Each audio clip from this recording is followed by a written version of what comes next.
Hello friend, আশা করি তোমরা সবাই খুব ভালো আছো। অন্যান্য দিনের মতো আবারও একটা রেসিপি নিয়ে চলে এসেছি।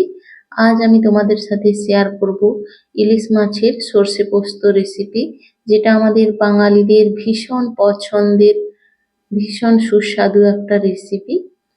দেখো, তার জন্য কয়েক পিস ইলিশ মাছ নিয়ে আমি আগে থেকে ধুয়ে পরিষ্কার করে রেখেছিলাম। এবার ওর মধ্যে কিছুটা পরিমাণ লবণ ও হলুদ গুঁড়ো দিয়ে আমি ম্যারিনেট করে আমি রেখে দেব। তারপর আমি বাদ বাকি মশলাটা আমি তৈরি করে নেব। এটা ভীষণ একটা আমাদের বাঙালিদের পছন্দের একটা একেবারে ট্রেডিশনাল ডিশ বলতে পারো।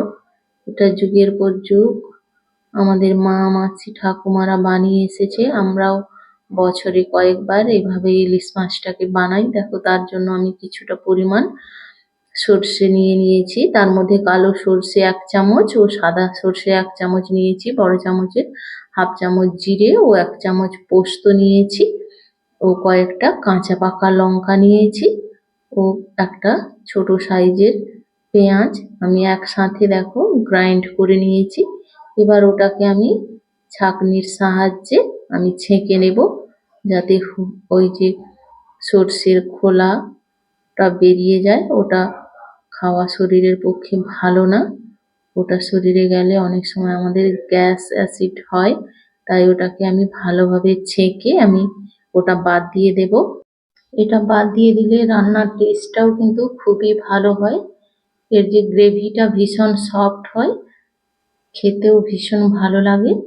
তাই অবশ্যই এভাবে সর্ষের খোলাটা বাদ দিয়ে দেবেন। আমি এভাবে চামচের সাহায্যে কিছুটা বের করে নিয়েছি।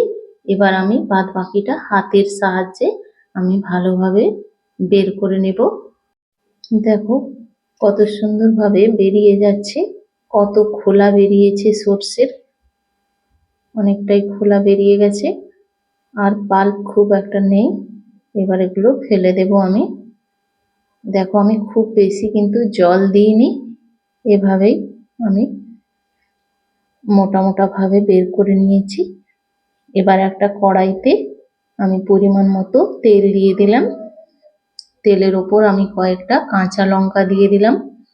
লঙ্কাটা ফেটে ওঠার আগেই আমি ওই সর্ষের যে গ্রেভিটা বের করে রেখেছিলাম ওটা দিয়ে দিলাম। দিয়ে আমি কিছুক্ষণ কষিয়ে নেব। কষানো হয়ে গেলে আমি পরিমাণ মতো আমি লবণ দিয়ে দেব।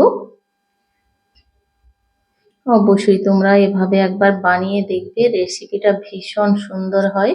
ইলিশ মাছ তো তোমরা অলরেডি অনেকবার খেয়েছো। এভাবে কে কে বানিয়েছো কমেন্টে জানাবে। আমি পরিমাণ মতো হলুদ দিয়ে দিলাম। লবণ ও হলুদ দিয়ে এভাবে কিছুক্ষণ কষিয়ে আমি এবার জল দিয়ে দেব। যেই বাটিটাতে আমি সর্ষেটা রেখেছিলাম ওই বাটিটা ধুয়ে আমি কিছুটা পরিমাণ জল দিয়েছি। এবার আমি ঢাকনা দিয়ে ফুটিয়ে নিলাম কিছুক্ষণ। এবার আগের থেকে ম্যারিনেট করে রাখা মাছগুলো আস্তে আস্তে ওর মধ্যে দিয়ে দেব। এভাবে ইলিশ মাছ কাঁচা রান্না করলে এর টেস্ট কয়েক গুণ বেড়ে যায়। তাই আমরা কাঁচা রান্নাটাই বেশি পছন্দ করি। এবার দেখো, গ্যাসের ফ্লেমটা আমি মিডিয়াম করে মাছগুলো দিয়ে আবারও কিছুক্ষণ এভাবে সেদ্ধ করে নেব। ইলিশ মাছ খুবই নরম হয়, তাই অল্পতেই সেদ্ধ হয়ে যায়। আমি এখানে 10 থেকে 15 মিনিট মতো সেদ্ধ করেছি।